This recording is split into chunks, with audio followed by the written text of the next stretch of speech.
Habari mtazamaji wa channel ya Medula Farm. Leo ni siku nyingine, tuendelee na mwendelezo wa somo letu kuhusiana na tiba ya dawa asili kwa kuku.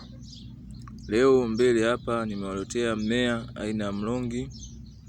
Mlongi ni mmea wenye faida nyingi katika ufugaji wa kuku.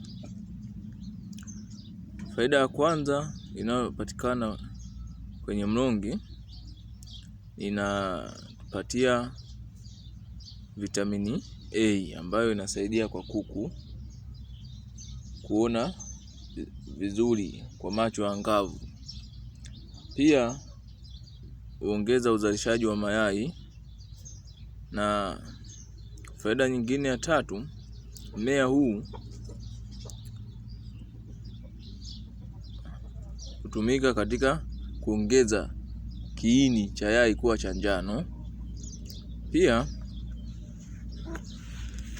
namna kuandaa mlongi ili kuweza kuwapatia kuku.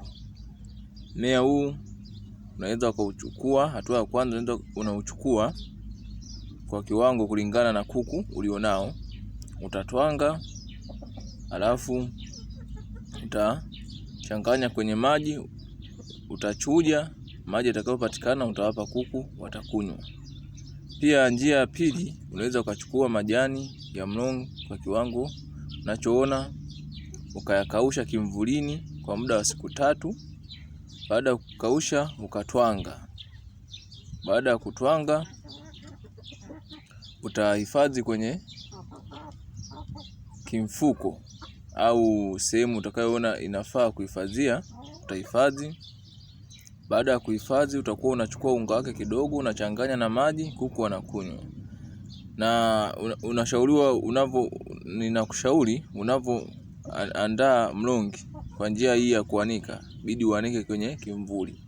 Ukianika juani utasababisha baadhi ya madini kuondoka kulingana na mionzi ya jua itakuwa mikali, itapunguza baadhi ya mionzi.